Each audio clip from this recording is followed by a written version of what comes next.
Question ہے کہ حقوق اللہ اور حقوق العباد میں کیا ڈفرنس ہے، کیا فرق ہے، بتا دیجئے، اور کن حقوق کو زیادہ ترجیح دینی چاہیے پلیز۔ اچھا، تو حقوق اللہ اور حقوق العباد۔ حقوق اللہ وہ حقوق ہیں جو بندے کے ذمہ اللہ کے حقوق ہیں، حقوق العباد وہ حقوق ہیں جو بندوں کے ذمہ حقوق ہیں۔ اب یہ ہے کہ حقوق اللہ بڑے آسان ہیں، لیکن دوسرا معاملہ بڑا مشکل ہے حقوق العباد والا۔ پہلے ذرا وہ کلاسیفیکیشن دیکھتے ہیں حقوق اللہ کی۔ دیکھیں، اللہ نے بندے سے کوئی بہت زیادہ ڈیمانڈز نہیں رکھی ہیں۔ آپ کے اندر ایمان باللہ ہے، ایمان ملائکہ ہے، ایمان بالآخرت ہے، ایمان بالرسول ہے، ایمان بالکتاب ہے، یعنی اللہ پر، اس کے فرشتوں پر، اس کی کتابوں پر، تقدیر کے اچھا برا ہونے پر، مرنے کے بعد جی اٹھنے پر، حساب و کتاب کے دن پر آپ کا ایمان ہے، اور اس کے ساتھ پھر آپ اللہ کی حلال کردہ اشیاء کو حلال مانتے ہیں، حرام کو حرام مانتے ہیں، خشوع خضوع کے ساتھ 5 ٹائم نماز پڑھتے ہیں، رمضان کے روزے رکھتے ہیں، صاحب نصاب ہے تو زکوٰۃ ادا کرتے ہیں، صاحب استطاعت ہے تو حج عمرہ کرتے ہیں، اگر کچھ ایسے حالات پیدا ہو جائیں جس میں جہاد کی ضرورت پڑے تو وہ کرتے ہیں، تو حقوق اللہ ادا ہو گئے۔ یہ میری بات نہیں ہے بلکہ حدیث میں اس کی دلیل موجود ہے۔ اللہ کے نبی صلی اللہ علیہ وسلم کے پاس ایک شخص آیا، محنت مزدوری کرنے والا شخص تھا، تو کہتے ہیں کہ میں اللہ کی حلال کو اختیار کروں، یعنی اللہ نے جو چیزیں حلال کی ہیں اس کو حلال سمجھوں، جو حرام کی ہیں ان کو حرام سمجھوں اور ان سے بچوں، تو 5 ٹائم کی نماز پڑھوں جو کہ فرض ہے، نفل نماز کوئی نہیں پڑھ سکتا، محنت مزدوری کرتا ہوں، رمضان کے روزے رکھوں کیونکہ ایکسٹرا روزے نہیں رکھ سکتا نفلی، کیونکہ محنت مزدوری کرتا ہوں، زکوٰۃ کا تذکرہ اس لیے نہیں کیا، صاحب نصاب نہیں تھا، غریب تھا، اسی طرح حج عمرے کا بھی نہیں کیا، صاحب استطاعت نہیں تھا، بس یہ کہا کہ 5 ٹائم نماز پڑھ لوں، رمضان کے روزے رکھوں، حرام کو حرام جانوں، حلال کو حلال جانوں، اور میری شرط سے لوگ بچ جائیں، تو کیا جنت میں چلا جاؤں گا؟ آپ نے فرمایا نعم، ہاں چلے جاؤ۔ وہ شخص جب جانے لگا تو اللہ کے نبی صلی اللہ علیہ وسلم نے صحابہ سے کہا، اے میرے صحابہ، اگر تم میں سے کوئی شخص جنتی دیکھنا چاہتا ہے تو اس شخص کو دیکھ لے جو کہ جا رہا ہے، ٹھیک ہے؟ تو حقوق اللہ بس یہ ہے کہ آپ حلال کو اختیار کریں، جو چیز اللہ نے آپ پر حلال کی ہے اس کو اپنائیں، جو چیز اللہ نے آپ کے لیے حرام کر دی ہے اس کو چھوڑ دیں، ٹھیک؟ اور 5 ٹائم خشوع خضوع سے نماز پڑھیں، رمضان کے روزے رکھیں، صدقہ خراج یعنی زکوٰۃ اگر آپ صاحب نصاب ہیں تو دیں، صاحب استطاعت ہے تو حج عمرہ کریں، اگر حالات ویسے پیدا ہو جاتے ہیں تو پھر مردوں کے لیے جہاد ہے۔ اس کے آگے آپ نفل و نوافل پڑھتے ہیں یا آپ کسی بھی قسم کی اور عبادت کر رہے ہیں تو وہ بونس ہے، وہ آپ کی اللہ تعالیٰ سے باؤنڈنگ ہے، ایسا نہیں ہے کہ وہ غلط۔ یہ حقوق اللہ 2-4 کام ہم نے کیے، اللہ تعالیٰ کے ساتھ آپ کی باؤنڈنگ بن گئی اگر اس میں اخلاص اور خشوع خضوع ہے۔ لیکن اب اس چیز کے زوم میں رہ کر یہ سمجھ لینا کہ جنت کا ٹکٹ مجھے مل گیا ہے، یہ غلط ہے۔ اللہ راضی صرف اس سے نہیں ہوتا کہ ہم نے نمازیں پڑھ لی ہیں تو اللہ راضی ہے، ہم رمضان کے روزے رکھ رہے ہیں، نفلی بھی رکھ رہے ہیں تو اللہ ہم سے راضی ہے، ہم نے حج عمرے کی فرضیں لگائی ہیں تو اللہ ہم سے راضی ہے، نہیں۔ قرآن اور حدیث دونوں اس کا ثبوت ہے، حقوق اللہ کے ساتھ حقوق العباد ضروری ہے۔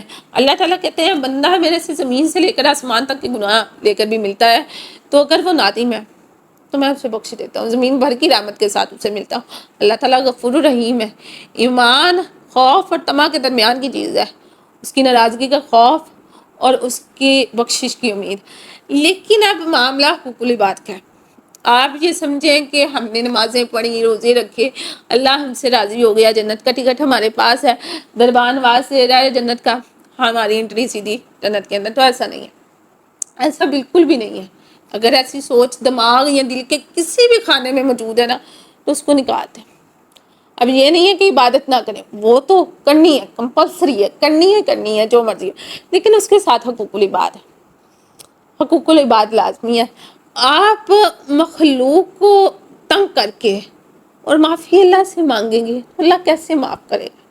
اس چیز کو سوچیں کہ ایک شخص کو آپ تکلیف دے رہے ہیں یا کوئی بھی شخص آپ کی ذات سے تکلیف میں ہے، وہ تکلیف کیسی بھی ہو سکتی ہے، کسی بھی طرح کی ہو سکتی ہے، آپ نے اسے اپنے ہاتھ سے تکلیف دی، آپ نے اسے اپنی زبان سے تکلیف دی، آپ نے اس کو اپنے کسی حرکت سے تکلیف دی، کسی بھی طرح کی تکلیف ہے، وہ مینٹلی کسی کو ٹارچر کرنا ہے، وہ فزیکلی ٹارچر کرنا ہے، وہ کسی بھی طرح کی تکلیف ہے، اب آپ اسے تکلیف دے رہے ہیں یا آپ کی وجہ سے کوئی شخص تکلیف میں ہے تو آپ سجدے میں اللہ تعالیٰ سے دعائیں مانگ رہے ہیں یا اللہ بخش دے، تو آپ نے اللہ تعالیٰ کا تو کوئی حق نہیں نہ رکھا۔ آپ نے نماز پڑھی، آپ نے زکوٰۃ ادا کی، آپ نے حج عمرے کی فہرستیں کھڑی کر دی، آپ نے روزے رکھ کے انبار لگا دیے، چیریٹی کر، تو آپ اللہ سے معافی کس چیز کی مانگ رہے ہیں؟ کس چیز کی معافی آپ نے اللہ سے مانگی؟ جس کے ساتھ پرابلم ہے، جو انسان آپ کی وجہ سے ڈسٹرب ہے، اس سے تو آپ نے کسی چیز کی معافی نہیں مانگی، نہ آپ کو اس چیز کا احساس ہوا کہ مجھے اس سے معافی مانگنی چاہیے، اور آپ نے یہ سوچا بھی نہیں کہ اس نے مجھے معاف کیا یا نہیں۔ اور سم ٹائمس کیا ہوتا ہے، بڑے فنکار قسم کے لوگوں سے ہمارا واسطہ پڑتا ہے، اللہ تعالیٰ ایسے لوگوں کو بھی سلامت رکھے بہرحال، کہ وہ معافی مانگتے ہیں، معافی مانگتے ہیں، غلطی انسان ہے کر جاتا ہے، معافی مانگتی ہے، سامنے والا معاف کر دیتا ہے، لیکن جس سے معافی مانگتے ہیں وہ اس کو ایسے گلٹ میں مبتلا کرتے ہیں کہ وہ سمجھتا ہے کہ نہیں، غلطی کرنے والا انوسنٹ تھا، میں گناہ گار، میں غلط ہوں، تو کیا یہ ٹھیک ہے؟ یہ سب کچھ ٹھیک، یعنی ہم یہ ٹھیک کر رہے ہیں؟ نہیں، دیکھیں ہر کرائٹیریا علیحدہ علیحدہ ہے، ہر معاملہ علیحدہ علیحدہ ہے، آپ دونوں چیزوں کو مرج نہیں کر سکتے۔ دین دو پہیوں کی گاڑی ہے، جس کے ایک طرف اللہ ہے، ایک طرف بندے ہیں۔ اگر صرف اور صرف اللہ تعالیٰ کو آپ کی عبادت مقصود ہوتی تو فرشتے آپ سے کئی حصے زیادہ عبادت گزار ہیں، اور اللہ تعالیٰ کا قرآن کہتا ہے کہ وہ اللہ کی عبادت سے تکبر نہیں کرتے، یعنی انکار نہیں کرتے، اور صرف عبادت ہی مقصود ہوتی نا تو پھر یہ اتنی بڑی کائنات بنانے کا کوئی مقصد نہیں تھا۔ اللہ تعالیٰ مخلوق پیدا کرتے، جنت ایک بناتے، اس میں آپ لوگوں کو بٹھاتے اور کہتے دن رات نمازیں پڑھیں، تسبیحات کریں، معاملہ ختم ہے۔ ضرورت ہی نہیں ہے کہ دنیا میں اتنا جا کر اتنے مصائب اپنے لیے مصیبتیں اکٹھی کریں، اس زوم سے باہر آئے کہ عبادتیں کر رہے ہیں تو ہم بخشی ہوئے ہیں، ہمارے پاس بڑے اچھے پاس ہے جنت کے۔ نہیں، حقوق اللہ، حقوق العباد دونوں برابر ہیں۔ ایک بندہ بھی آپ سے راضی نہیں تو اللہ آپ سے راضی۔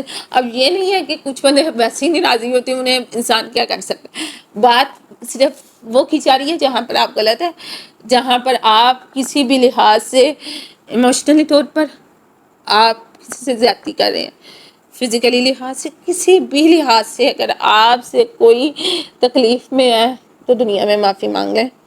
کوئی ہم لوگ ایسا نہیں ہوگا کہ جو ہمارا سٹیٹس ڈاؤن ہو جائے گا معافی مانگنے سے، ایسا نہیں ہوتا کہ سٹیٹس ڈاؤن ہو جائے۔